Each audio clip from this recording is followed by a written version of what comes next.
Welcome to In the Cool of the Day, and I'm your host, Reverend Dr. Sharon Anderson, and this is your segment from Behind the Podium, Conversations about Law and Faith.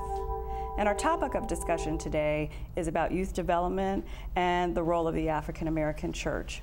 And with me, I have two great men of God who have done a lot for youth development over the years.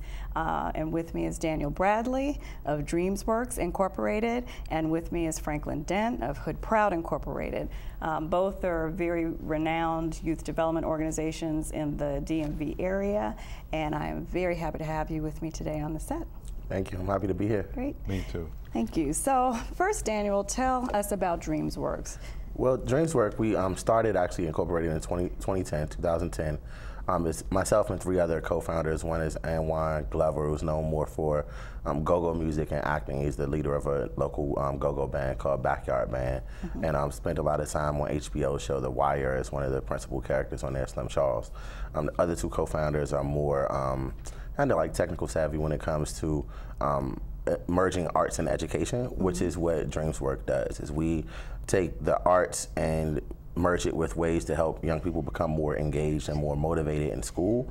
And it really, we did that because we all came from doing youth violence work, so violence intervention work. Yes. And after doing that for years, we wanted to create an answer for ourselves of working with what I used to say was getting youth once they were already in the emergency room, and we wanted to kind of do more general practitioner work. Right. So we wanted to be able to do more prevention-based things, more things to work with, gearing them away from getting in trouble in the first place, away from making negative decisions and being involved in negative behavior. So Right.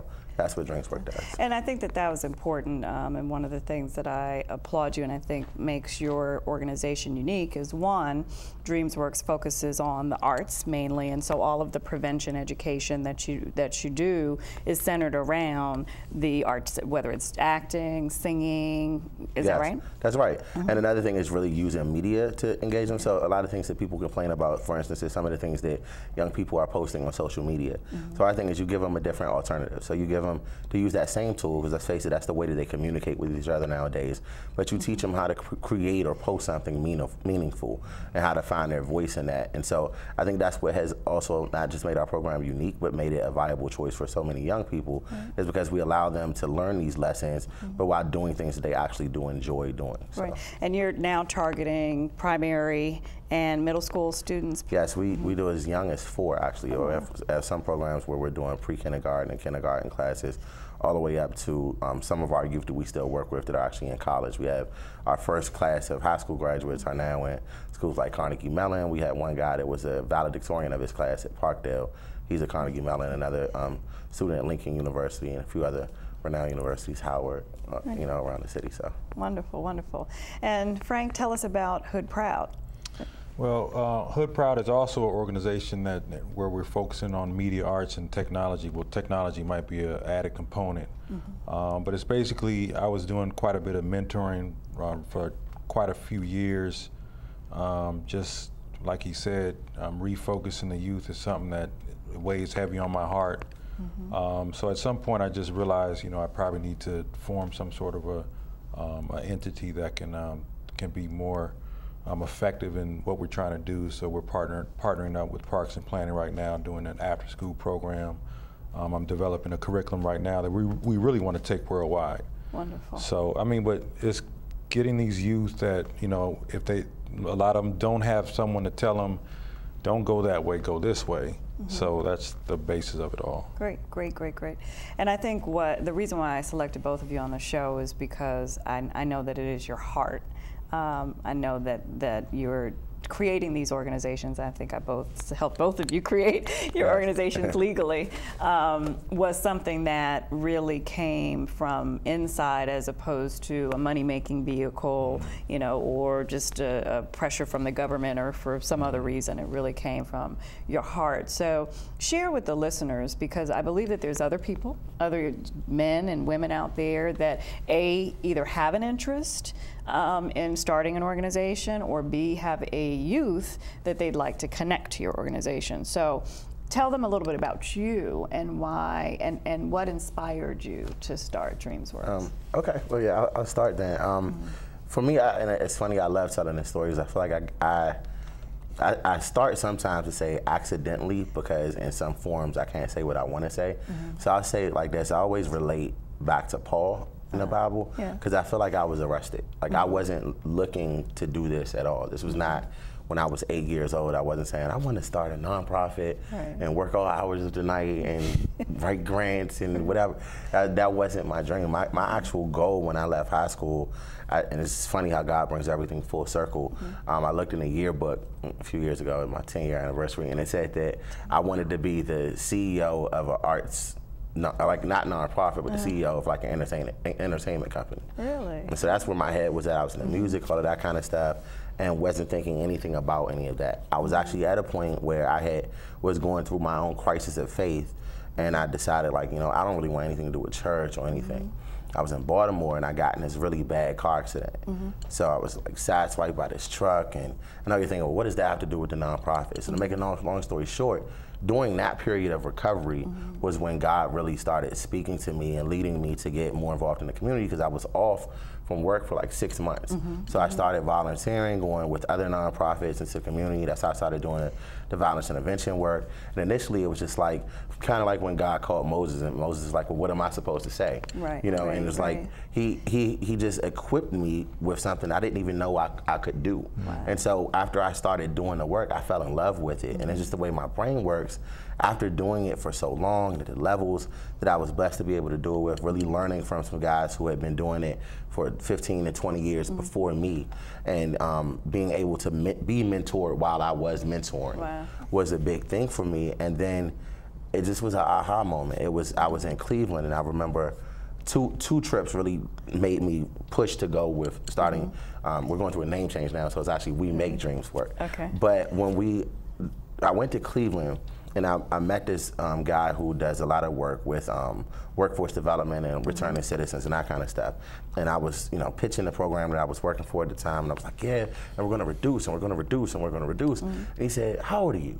And I said, well, I'm 28. And he says, well, you're too young to be talking reduction. When are you going to get bold enough to talk about just getting rid of the problem altogether? And I had never thought about that. I had never considered what would it look like to have kids not go to jail or not make those decisions at all. I had even, as a practitioner, accepted that, well, whatever the percentage is of youth are going to make this decision, instead of figuring out, well, what can we do to intercept them so that that doesn't happen. And so then, you know, I went on another trip to New Orleans, and I met a businessman who I was talking to, and he stopped me in the middle of my pitch, and he says, you're pitching the wrong thing. So there's another person telling me I'm having the wrong conversation. And these two guys were who God used to call me in a different direction. And so the second guy said, well, I don't really care about this whole violence aspect. I don't care that they're getting locked up. He says, what I want to hear is you're going to equip them to be better employees and increase my workforce because you're going to give them skills. So there's one guy saying, why aren't you talking about reduction? Here's the other guy saying, when are you going to teach them some skills that they can use? And so then that kind of birthed this whole Dreams Work piece. It was like, how can we address that? And the third issue was a young person that we met, myself and one of the other co-founders, G, we were in St. Thomas, and we asked the simple question, what is your dream? And she was like a deer stuck in the headlights. So then she said her dream was to go to a beach. It was kind of puzzling to me because we're in St. Thomas. But we understood from her explaining that the beaches she had access to were not the same beaches that we enjoyed on the resort. So that day we took her and the other students to the resort, let them have lunch on the resort with us, had fun, sent them back home. We gave them our emails, told them to keep in contact. A few months later, maybe 5 or 6 months later, she shoots us an email and she says, I'm so thankful that you showed me that something like that could happen, that my dreams could work. Because that happened, I applied to college, not thinking I would get in, and I start Florida A&M in the fall. And so that's where the name, God gave us the name from, and then just the objective of, one, teaching children how to, one, tell them they can dream, they can start somewhere else, and that's the whole essence of our faith, that we can be born one way and we can be changed, and so really what we do, and especially in the schools without prophesizing and really saying is what it's doing, but it's really teaching them faith. It's really teaching them and really teaching them faith with works. That's right. So really the true name of Dreams Work really is faith with works. Gotcha, gotcha. And I know, Frank, you do the same, because I know that you really had a passion for mentoring. So, you know, tell us what inspired you and why you stepped out. You also stepped out and took a risk. Yeah, I mean, I could probably say very similar to him. It wasn't anything planned, but it was one of those, I guess, borrowing from you, aha moments when I saw myself spending so much time with young people, and I thoroughly enjoyed it. At the same time, from a more wiser perspective, being that I was a little bit older, I saw some of the decisions that the young people were making, and it was very much similar to the same mistakes that I made. But it wasn't the decisions, it was the way they were thinking. As far as, you know, this is the journey that I'm taking and I'm gonna stay on this road. And it's because they're being bombarded with really a whole media campaign saying, you know, especially the black males, you know, you should be a thug. You know, you should be in the street. You should sell drugs. I mean, it's glorified. They're giving away Grammys for individuals that are putting these theories out there. So I can see how a kid, when they're trying to figure out which way should I go, where you have a whole media campaign telling you to go down this wrong road. So instead of sitting back and just saying, oh, well, maybe I can just talk to this one guy over here, I'm like, no, I'm gonna talk to as many guys and girls as I can. You know, because they will receive positive information just like they'll receive negative information. It's just that it's not a lot of positive information outlets. So, you know, I'm trying to team up with as many people as I can. I have a friend that has some contacts within the music industry, so we're trying to put together some programs, some curriculum, some media outlets, media material that will, you know, have them try to go a different way. And we're going to try to make it be cool. Amen. Well, we're going to take a break, but we're going to come back and talk a little bit more in detail about the curriculum. And then I know you have two projects, one that's for entrepreneurs and one that's a theater. And then we're going to talk to parents and let you know how you might be able to connect your youth with these great nonprofits, because they truly are helping. So stay tuned. We'll be right back from Behind the Podium, conversations about law and faith.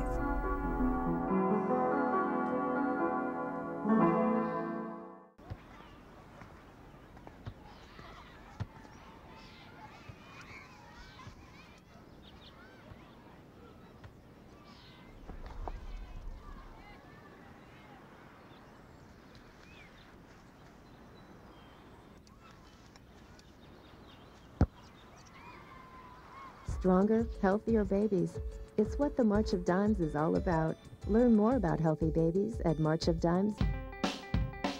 Because play might be the best way to fight obesity.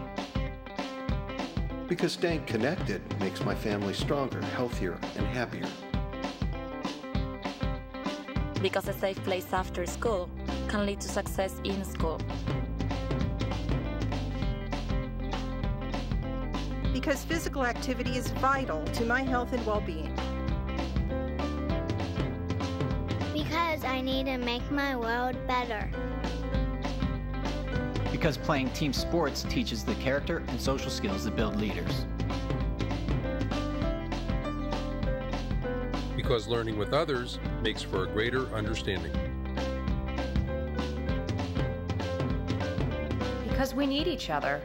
Because we need each other. Because we need each other.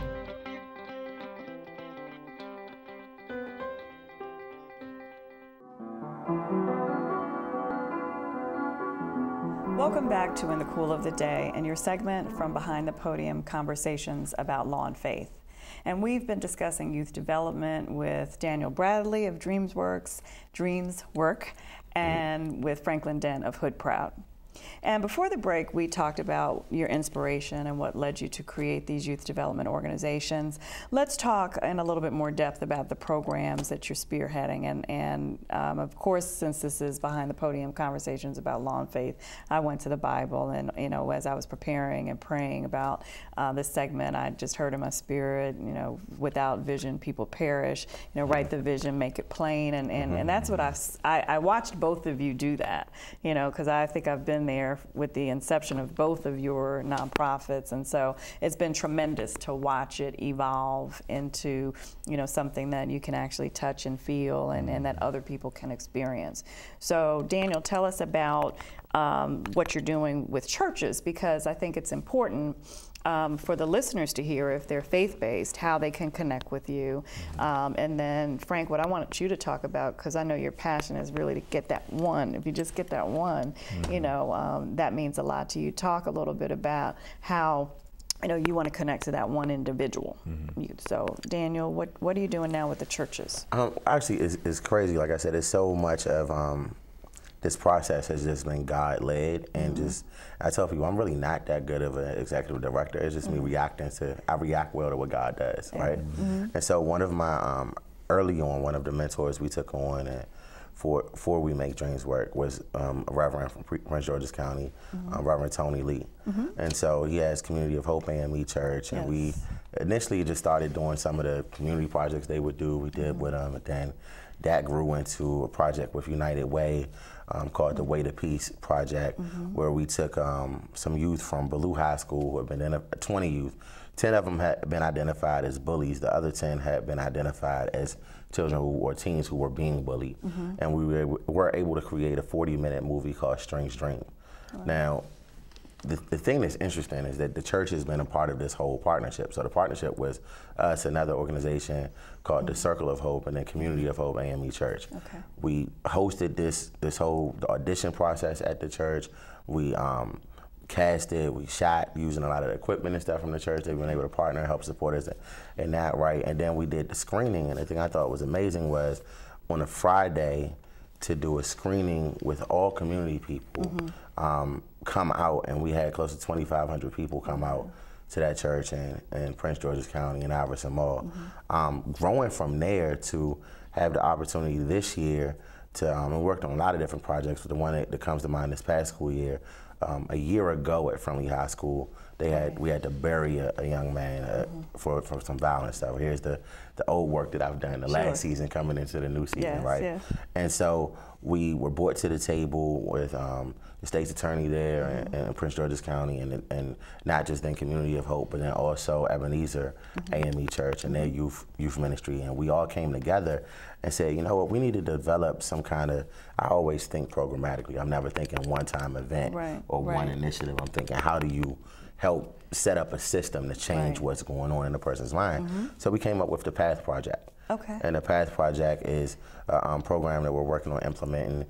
Myself and Reverend Akil Dickens have been working very closely with each other to figure out these 4, they call it Youth Participatory Action Projects, which is a term in education now for basically group work. And so it's them doing like a research project, and they're coming up with an activity as a group that they do that adds impact or value to their community.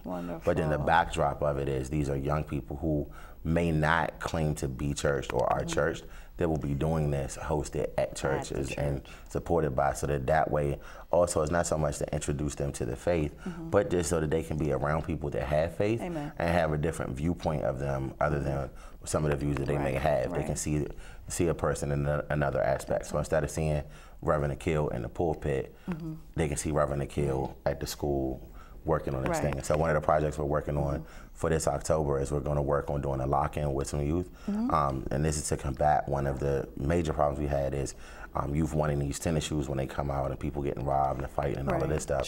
So we decided to pull some young people together. We're still working on sponsors from which store we're going to work with, but we're going to have a store actually set up so that the kids that come to the lock-in can purchase their shoes the next morning from the church, so that they can get those shoes that they want, but get them in a safe environment. And then, Frank, I think you had an event like that. You're partnering with Parks and Recs and also at Oak Creek Community Center, right? Yeah, Oak Crest. Oak Crest, I'm sorry.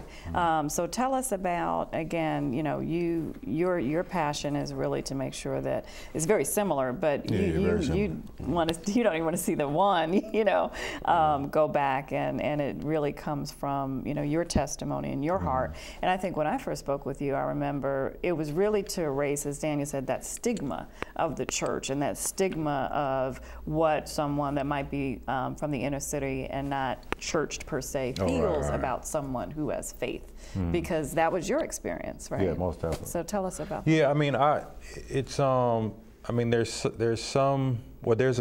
whole community out there, basically the hip hop urban, that they've created a community that not necessarily intertwines with the church based, you know, from a philosophical standpoint. So because that's my background, everything that I'm doing has that as a basis. Obviously in certain environments you can't really say that, you know, God is leading, but you know, eventually it will be shown and the question will be asked. That's right. So you don't have to even worry about that. But yeah, what it is to, that's a basis for everything I'm doing, so that when it filters back to, well, why does this program exist? You know, who put the program together? You know, what was your, you know, what caused you to want to do it? Eventually, it'll have to be stated. That's right. That there are definitely spiritual elements that we want to pass on to the kids through our curriculums. That's right. And you can do that by just using some of the basic do's and don'ts, you know, moral and immoral aspects, so that the kids know that, you know, eventually when they do their own comparison, hey, this is very similar to what the church is teaching. Right. So that's right. That's right. And I think the whole notion of trying to erase that risk of going back to school and buying some nice tennis shoes, you're dealing with, you know, head on, and you hosted an event or have an event as well? we're also giving away, well, actually we're giving away some tennis shoes at a back to school event up and coming. But you know, the fact that he said it, I'm saying it, you know, we just met. Yeah, the tennis shoes is a big thing, and you have to identify some of these high priority elements in the kids' lives and figure out, okay, how can I allow them to have this or show them how they can get this without the negative aspects that it now may be associated with. Right, exactly. Basically explaining the fact that, you know, it's not really a good investment to pay $200, $300 for a pair of shoes. So matter of fact, here you can take these, they cost $200. Right. But as you can see, you didn't have to do anything crazy to get them. And I can tell you how I got them. Right. And then I think both of you, of course, are dealing with life skills building. You're dealing with entrepreneurship development. You know, if you want $200 tennis shoes, then learn a trade, you know, create your own business so that you can buy the tennis shoes if that's what you want ultimately. Right. But, you know, stealing, killing, and all of that for a want is not acceptable in any sense.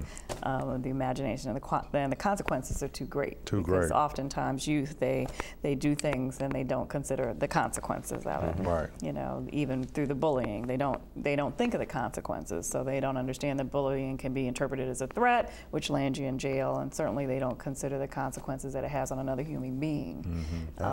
And so we're very grateful for the work that both of you do. Another scripture I looked at was 1 Timothy 4:12, and I thought about both of you with this, and it says, let no one despise you for your youth. And both of you are young men having a tremendous impact on young men in this area, in this nation. I mean, just even stepping out and developing these organizations, I think is wonderful. And, you know, being a pastor, an associate pastor of a church, I see you do have a group of youth that come to church, but there's a vast number number of young men and women either who were churched when they were young, that have left for all sorts of reasons, and still need to be reached by great people of faith and great people with the hearts that you have and the intellect that you have. And taking that risk means a whole lot. It means a whole lot, and we applaud you for that. Can I say one thing real quick to what you just said? There was a young man that we were working with that brought that very thing up, which is why I knew. And like you said, you can't a lot of times openly talk about faith, but when they bring it up, you kind of have the conversation. And he said about how when he was 14 or 15 and was going to church, he was locked up. He was incarcerated for a few months and then had to stay longer because of some other issues that were going on. And he said those nights when it was real cold and I was in there by myself, I'd be singing the songs that I remember hearing them sing in church, and that's what got me through. And I think that that's what a lot of people miss, is just even having that foundation. Like, I think that's when they say the scripture about raise a child up in the way it should go, and way it should go. I think that's really what it's talking about, is you're equipping them with this stuff that they can pull back from later on when they get in these situations. That's very true. That's very true. But then having that safe haven in the community, you know, there's prevention organizations, and we all know that don't really prevent, right? Or that don't have the spiritual base. And so when they're going out there, they're still not, that foundation's not being watered, or that seed's not being watered in their spirit. So we thank God for both of you. So let's tell the listeners, Daniel, about how they can reach you, and email address, website, and any phone number you want to give, so that if someone wants to connect, if you'd like to connect your child or your youth with any of these organizations, we're going to let you know how. So Daniel? Sure. It's www.wemakedreamswork.org is the website, and then it's just info@www.wemakedreamswork.org. Fantastic. And Frank? Email address is hoodproud@gmail.com, HOODPROUD@gmail.com, or my number is 301-442-9258. Great. Well, thank you so much, both of you. I think it was a great discussion. And listeners, if church organizations are looking for an organization to come in and be an asset to your youth ministry, We Make Dreams Work and Hood Proud, great organizations. Franklin Dent and Daniel Bradley, great young men of God who really can create a change in the lives of your youth. And I am Sharon Anderson, and this is From Behind the Podium, conversations about law and faith. Thank you for tuning in. God bless you. Make it a great day.